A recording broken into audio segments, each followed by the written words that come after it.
ሰላም ጤና ይስጥልን የተከበራችሁና የተወደዳችሁ አድማጭ ተመልካቾቻችን በያላችሁበት ሰላምታችን ይረሳችሁ የሰዓቱን መረጃ ወደ እናንተ ልናስደምጥ ተገኝተናል። መረጃዎችን እያደመጣችሁ የዩቲዩብ ቻናላችን ሰብስክራይብ ማድረጋችሁ እንዳዘነጉ ልናሳስባችሁ ወደድን። በቅድሚያም አርዕስተ ዜናውን እንገራችሁ። በአማራ ክልል እንደቀጠለ ባለው አውደ ውጊያ በርካታ ሰብአዊና ቁሳዊ ኪሳራ እየተስተናገደ ይገኛል። በወሎ አምባሰል ተራሮች በተደረገው ከባድ ውጊያ የብልጽግና አገዛዝ ዙፋን ጠባቂ ሰራዊት ሲንበረከክ ውሏል። ለሁለት ቀናት በቀጠለው ከባድ አውደ ውጊያ በርካታ ጦር ሰራዊትም ቀጠናው ላይ ወድቋል። በሌላ ዜና በልዩ ተልዕኮ ወደ አገዛዙ ቤት የገቡ የፋኖ አባላቶች አስፈላጊውን መረጃና ኦፕሬሽን ከሰሩ በኋላ ወደ ድርጅታቸው ተመልሰዋል። በክልሉ አሁንም በተጠናከረው ተጋድሎ የፋኖ ኃይሎች በተሻለ ውጤታማ ሆነው ስለመቀጠላቸው ተጠቁሟል። መረጃዎችን ከግንባር አዘጋጅተናል፣ እናንተም ትሰሟቸዋላችሁ። አገዛዙ በቡግና ወረዳ ቅዱስ ሀርቤ ከተማ ላይ ንጹሃንን በድሮን ጨፍጭፏል። በሰሜን ወሎ ዞን ቡግና ወረዳ ቅዱስ ሀርቤ ከተማ ላይ ንጹሃን አማራዎች ላይ ያነጣጠረ የድሮን ጥቃት በብልጽግና መራሹ ጸረ አማራ አገዛዝ ተፈጽሟል። ድንበር ላይ ውጊያ ተቀስቅሷል። የሱዳኑ ጦርነት ወደ ኢትዮጵያ ድንበር እየተስፋፋ መሆኑን የሚያሳዩ መረጃዎች ወጥተዋል። የሱዳን መንግስት በኢትዮጵያ ድንበር አቅራቢያ ፈጸምኩት ባለው ጥቃት 2 የሱዳን ፈጥኖ ደራሽ ጦር ካምፖችን ከጥቅም ውጭ ማድረጉን አስታውቋል። በአዲስ አበባ ከተማ አስተዳደር የመሬት ይዞታ ምዝገባና መረጃ ኤጀንሲ ውስጥ የሚፈጸመው መጠነ ሰፊ ሙስናና የሰራተኞች እንግልት ተጋልጧል። በአዲስ አበባ ከተማ አስተዳደር ስር በሚገኙ የመንግስት መስሪያ ቤቶች ውስጥ በሰራተኞች ላይ የሚደረገው ጫናና በምደባ ስም የሚፈጸመው የመብት ረገጣ እጅግ አሳሳቢ ደረጃ ላይ መድረሱን መረጃዎች ጠቁመዋል። የሰዓቱ ሌላኛው አርዕስተ መረጃችን ነው። ኢትዮጵያና ኬንያን የሚያገናኘው መንገድ ተዘግቶ ውሏል። ኢትዮጵያንና ኬንያን የሚያገናኘው ከሶሎሎ እስከ ሞያሌ የተዘረጋው አውራ ጎዳና ትላንት ዝግ ሆኖ ስለመዋሉ ተገልጿል። አድማጮቻችን እነዚህና ሌሎች መረጃዎችንም እያደመጣችሁ በድጋሚ ቆይታችሁን እኛ ጋር አድርጉ። ወደ ዝርዝር ዘገባዎቹ አለፍን።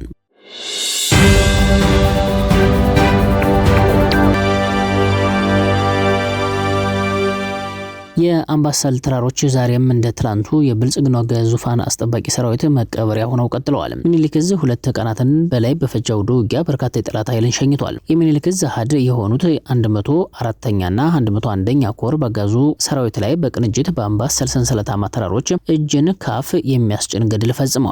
ግንቦት 1 ጀምሮ በተደረገው አውደ ውጊያ የ101ኛ ኮር 35ኛ ክፍለ ጦር፣ 104ኛ ኮር 24ኛ ክፍለ ጦርና 23ኛ ክፍለ ጦር የጠላትን ኃይል ሞት ቁስለኛና ምርኮኛ በማድረግ ድልን ተቀዳጅተዋል። በውጊያው የጠላት የ104ኛ ኮር 36ኛ ክፍለ ጦር 5 ሬጂመንት 3ኛ እና 4ኛ ሻምበል እንዲሁም የክፍለ ጦሩ አቃኝ ሙሉ በሙሉ ተሸኝተዋል። በዚህ ታሪካዊ ተጋድሎ በርካታ የቡድን መሳሪያዎች ሞርተርን ጨምሮ መማረክ ተችሏል። ከተማረኩት መሳሪያዎች መካከል 1 ሞርተር 82 ከነ ተተኳሹ፣ 4 ብሬን፣ 2 ስናይፐር፣ ከ80 በላይ የነፍስ ወከፍ ክላሽንኮቭ፣ 5000 ክላሽ ተተኳሽ፣ 2500 የዲሽቃ ተተኳሽ እንዲሁም 1 መኪና ሙሉ የጠላት ሬሽን በፋኖጅ ስለመያዙ ነው የተረጋገጠው።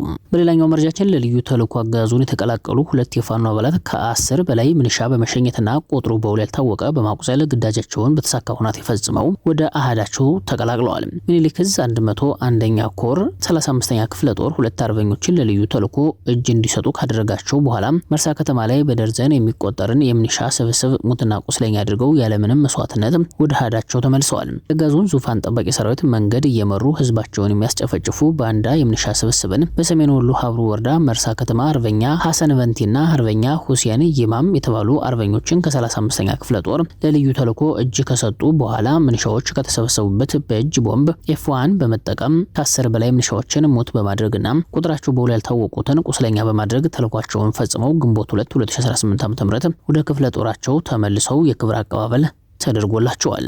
ድንበር ላይ ውጊያ ተቀስቅሷል። የሱዳኑ ጦርነት ወደ ኢትዮጵያ ድንበር እየተስፋፋ መሆኑን የሚያሳዩ መረጃዎች ወጥተዋል። የሱዳን መንግስት በኢትዮጵያ ድንበር አቅራቢያ ፈጸምኩት ባለው ጥቃት 2 የሱዳን ፈጥኖ ደራሽ ጦር ካምፖችን ከጥቅም ውጭ ማድረጉን አስታውቋል። የሱዳን ፈጥኖ ደራሽ ጦርም በርካታ የድሮን ጥቃት መፈጸሙን ገልጿል። ለኢትዮጵያ ቅርብ በሆነው የሱዳን ብሉ ናይል ግዛት ከባድ ውጊያ እየተደረገ ይገኛል። ፈጥኖ ደራሽ ኃይሉ እና የሱዳን ጦር ስትራቴጂክ ስፍራዎችን ለመቆጣጠር እየተዋደቁ ናቸው። በውጊያው ስፓልሞ ተብሎ የሚጠራው የደቡብ ሱዳን አማጺ ከሄመቲ ጦር ጋር ተሰልፏል። በተጨማሪም ፈጥኖ ደራሽ ኃይሉ ከአሶሳ በኩል ድጋፍ እያደረገ እንደሚገኝ የሱዳን ምንጮች ዘግበዋል። የሱዳን መንግስት ከሰሞኑ ወደ ኢትዮጵያ ድንበር ተጨማሪ ጦርና መሳሪያ መላኩ አይዘነጋም።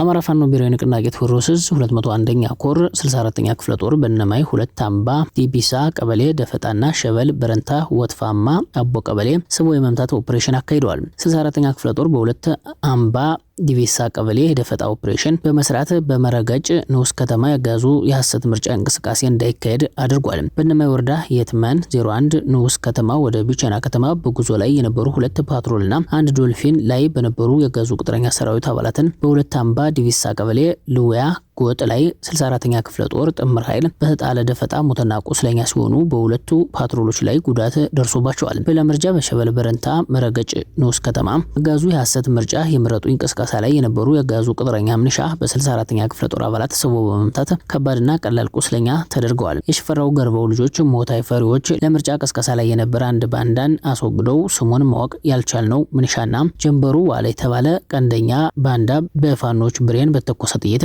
ከባድ ጉዳትን አስተናግዶ በመርገጭ ጤና ጣቢያ ለሕክምና የገባ ቢሆንም ጉዳቱ ከባድ ከመሆኑ የተነሳ የዱሃ የመጀመሪያ ደረጃ ሆስፒታል በሪፈር እንዲገባ ስለመደረጉ ተገልጿል። አጋዙ በቡግና ወረዳ ቅዱስ ሀርቤ ከተማ ላይ ንጹሃንን በድሮን ጨፍጭፏል። በሰሜን ወሎ አስተዳደር ዞን ቡግና ወረዳ ቅዱስ ሀርቤ ከተማ ላይ ንጹሃን አማራዎች ላይ ያነጣጠረ የድሮን ጥቃት በብልጽግና መራሹ ጸረ አማራ አገዛዝ ተፈጽሟል። ሚያዝያ 9 ቀን 2018 ዓ.ም ከረፋድ 3 ሰዓት ላይ የንጹሃን ግለሰብ ቤት ላይ ጥቃቱ የተፈጸመ ሲሆን ቤቱን ወይዘሮ ወርቅዬ ሀብቴ የተባለች ግለሰብ ተከራይታ በብድር ብር ምግብ ቤት ከፍታ እየሰራችበት የነበረ እንደሆነም ተገልጿል። ግለሰቧ ስራዋን አገራማን ብላ እየሰራች ባለችበት የተራቡ ከርሶች፣ የጠሙ ጉሮሮችና የደረቁ ከንፈሮችን ለማስታገስ ቤት ውስጥ የተቀመጡ ንጹሃን ላይ የድሮን ቦምብ አረር ውረጅብኝ ደርሶባቸዋል። በደረሰው ጥቃት 6 ንጹሃን ከአካላቸው መለየት እስኪሳን ድረስ ተበጣጥሰው የተገኙ ሲሆን የቤቱ ተከራይ ወይዘሮ ወርቅዬ ሀብቴና ቁርስ በልቶ ወደ ስራ ለመሄድ የተዘጋጀ የነበረውን የቅዱስ ሀርቤ ርዕሰ መምህር የሆነውን ታደሰ አላዜን ጨምሮ ከ12 በላይ ሰዎች እንደቆሰሉና ቤቱ ከ2.5 ሚሊዮን ብር በላይ ከሚገመት ንብረት ጋር እንደወደመም ተረጋግጧል። ይህን ግፍና መከራ አድርሶም እርካታ ያላገኘው ብልጽግና ወንበር ጠባቂ ጦሩን ወደ አካባቢው በመላክ ጥቃቱን ፋኖ ላይ ነው የፈጸምነው በሚል ከአማራ ወግና ባህል እምነትና ሴት ባፈነገጠ መልኩ ቤተክርስቲያን ላይ ትኩስ መካነ መቃብር በመቆፈር ፎቶና ቪዲዮ ቀረጻ ያካሄደ ሲሆን ነገር ግን የሙሃይ ሙሉጌጥ አካሉ የተባሉ መካነ መቃብር እንደሆነና ህዝቡ እንደገና አስከሬናቸውን አፈር እንዳለበሰ ተረጋግጧል። በዚህ የጭካኔ ጥግ ያላበቀው የብልጽግና ጦር የ3ኛ ክፍል ተማሪ የሆነችውን ትዕግስት ጌታዬ ፈንታው የተባለች የ9 ዓመት ህፃን ወደ ትምህርት ቤት እየሄደች ባለችበት ጠልፈው በመውሰድ በአሰቃቂ ሁኔታ አስገድደው ከደፈሩ በኋላ ከወላጅ ቤተሰቦቿ ደብቀው አይና እንደወሰዷትና አሁንም ወደ ቤቷ እንዳልመለሷት ጤንነቷ አስጊ ሁኔታ ላይ እንደሚገኝም ተገልጿል። የአገዛዙ አየር ወለድ ሰራዊት የፈንጂ አምካኝ አናፍናፊ ውሻን በመያዝ ከነሙሉ ትጥቁ ፋኖን ተቀላቅሏል። የአማራ ፋኖ ብሔራዊ ንቅናቄ የሰጠውን የምህረት አዋጅ በመጠቀም በሸዋ ጠቅላይ ግዛት በተለያዩ ከተሞች የከተመው የ112ኛ አየር ወለድ ኮማንዶ ክፍለ ጦር የ5ኛ ሻለቃ መከላከያ አባላት ከጣርማበር ወረዳ ከነሙሉ ትጥቃቸው እየፈረሱ አማራ ፋኖ ብሔራዊ ንቅናቄ ሸዋ ጠቅላይ ግዛት አሳምነው ዕዝ መሐመድ ቢሆነን ኮር ወንዱ አስቻለው ደሴ ክፍለ ጦርን መቀላቀላቸውን ኮሩ በግንባር መረጃው ላይ ገልጿል። ፋኖን የተቀላቀሉ የ112ኛ ክፍለ ጦር 5ኛ ሻለቃ አየር ወለድ ኮማንዶዎች ቢኒያም አየለ የአማራ ብሔር ተወላጅ፣ ወሰደ ገዜ የጋሞ ብሔር ተወላጅ ሲሆኑ እነዚህ ግለሰቦች ሁለት ዘመናዊ የአየር ወለድ ጥቁር ክላሽንኮቭ ከነሙሉ ትጥቃቸው ይዘው ፋኖን የተቀላቀሉ ሲሆን የአማራ ህዝብ ትግል የህልውና ጉዳይ መሆኑን ገብቶናል፣ ከህዝባችን ጎን ለመቆም ወስነናል የሚል መልእክት አስተላልፈዋል። እነዚህ ፋኖን የተቀላቀሉ ኃይሎች በተደረገላቸው አቀባበል ምስጋና ያቀረቡ ሲሆን አሁንም በጋዙ መዋቅር ውስጥ ያለውን አየር ወለድ ኮማንዶ ጓዶቻቸውን የፋኖን ጥሪ ተቀብለው ከህዝባቸው ጎን እንዲቆሙ ጥሪ አቅርበዋል። በሌላ ዜና በሸዋ ጠቅላይ ግዛት የሬማና አካባቢው ነዋሪዎች አጋዙ የምርጫ ካርድ ባልወሰዱ የከተማ ነዋሪዎችን የከተማ ውስጥ የቦኖ ውሃ አገልግሎት እንዳያገኙ እያደረጋቸው መሆኑን ገልጸዋል። በእንዲህ እንዳለ በሸዋ ጠቅላይ ግዛት መንዝ አውራጃ መንዝ ማማ ወረዳ 016 ቀበሌ ለእንግድነት ከመንዝ ላሉ 03 ቀበሌ የመጡትን ንጹሃን አርሶ አደሮችን አፍነው በመውሰድ ፋኖን ታግዛላችሁ በማለት የባዲን ሰዎች በወረዳው ዋና አስተዳዳሪ መርሻ ኃይሉ፣ በወረዳው የምንሻ ኃላፊ ወልዴ ንጉሴ፣ በወረዳው ምክትል ምንሻ ኃላፊ ማሩ ሹፈራውና የቀበሌው ዋና አስተዳዳሪ ወልዴ ሸዋንቅጣው ትእዛዝ ሰጭነት 8 ንጹሃን ታፍነው የተወሰዱ ሲሆን አቶ አሳየ ጥላይ የተባሉት የ6 ቤተሰብ አባወራና አቶ ገድለ ገብረ ኢየሱስ የተባሉት የ6 ቤተሰብ አባወራ በግፍ የተረሸኑ ሲሆን ቀሪ 6ቶች ያሉበት ሁናቴ ከባድ ስለመሆኑም ተገልጿል።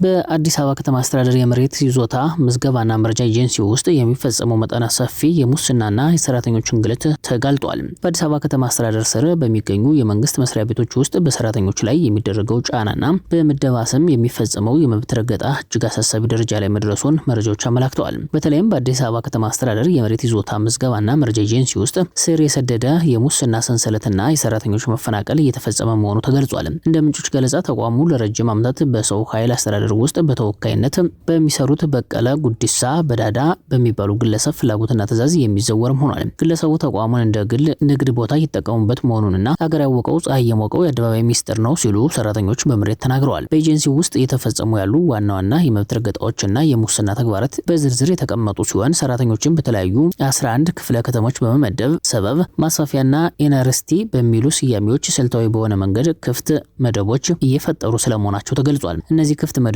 በሰው ኃይል ተወካዩ አማካኝነት ከ200 ሺህ ብር እስከ 1 ሚሊዮን ብር ለከፈሉ ባለሙያዎች እንደ ሸቀጥ እንደሚሸጡ ተረጋግጧል። ስልታዊ መፈናቀል ላይ አንድ ሰራተኛ ተረጋግቶ መስራት እንዳይችል በየጊዜው ያለምንም በቂ ምክንያት ከቦታ ቦታ እንዲቀያየር ይደረጋል። በቅርቡ በሚያዝያ ወር አዲስ ምደባ ተደርጎ ሰራተኛው ስራ በጀመረ በአንድ ሳምንት ጊዜ ውስጥ ክፍት መደቦችን ለመሸጥ እንዲመች ወደ ሌላ ተቋም ተመድባቸዋል በሚል ስልክ ሰራተኞች እንዲባረሩ ተደርጓል። የፈተና ማጭበርበር በተመለከተም ሰራተኞች በተደጋጋሚ ፈተና እንዲፈተኑ በማድረግ በብቃት ያለፉትን እንኳን ሆን ተብሎ እንዲወድቁ በማድረግ ለዝውውርና ለከፍተኛ እንግልት ይዳረጋሉ ብለዋል ምንጮችም። ይህም የተፈለጉ የሙስና ተባባሪዎችን ለመመደብ የሚደረግ ሴራ መሆኑ ተጠቁሟል። አድሎና ማስፈራሪያን ሲገልጹትም ክፍያ መፈጸም ያልቻሉ ሰራተኞች ለስራቸው ሩቅ ወደ ሆኑ ቦታዎች እንዲመደቡ በማድረግ ከእንጀራቸው እንዲፈናቀሉ ተደርገዋል። ይግባኝ የሚሉበት ወይም አቤት የሚሉበት አካል ማጣታቸው ሰራተኞቹ ለከፍተኛ ስነ ልቦናዊ ቀውስ ዳርጓቸዋል ሲሉም አስረድተዋል። በተለይ ከፍተኛ ውጤት አምጥተው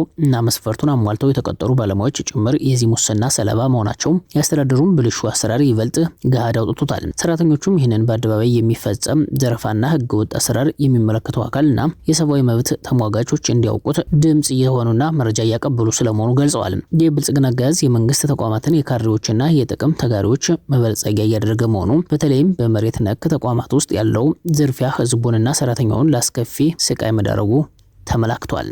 ኢትዮጵያና ኬንያን የሚያገናኘው መንገድ ተዘግቶ ውሏል። ኢትዮጵያና ኬንያን የሚያገናኘው ከሶሎሎ እስከ ሞያሌ የተዘረጋው አውራ ጎዳና ትላንት ዝግ ሆኖ ውሏል። ለዚህ ደግሞ ምክንያቱ ተቃዋሚዎች መንገዱን በድንጋይና በተቃጠለ ጎማ መሙላታቸው ነው። የኬንያ ጋዜጦች እንደዘገቡት በሶሎሎ ውስጥ ትላንት ከጠዋት አንስቶ ተቃዋሚዎች አደባባይ የወጡ ሲሆን በአካባቢው የሚኖሩ 2 ሽማግሌዎች መታገታቸውን ሲቃወሙ ውለዋል። እንደ ዘገባዎቹ አንደኛው የአካባቢው ሽማግሌ ከትላንት በፊት ምሽት ፊታቸውን በጭንብል በሸፈኑ ማንነታቸው ባልታወቁ ግለሰቦች የታገቱት ከመኖሪያ ቤታቸው ውስጥ ነበር።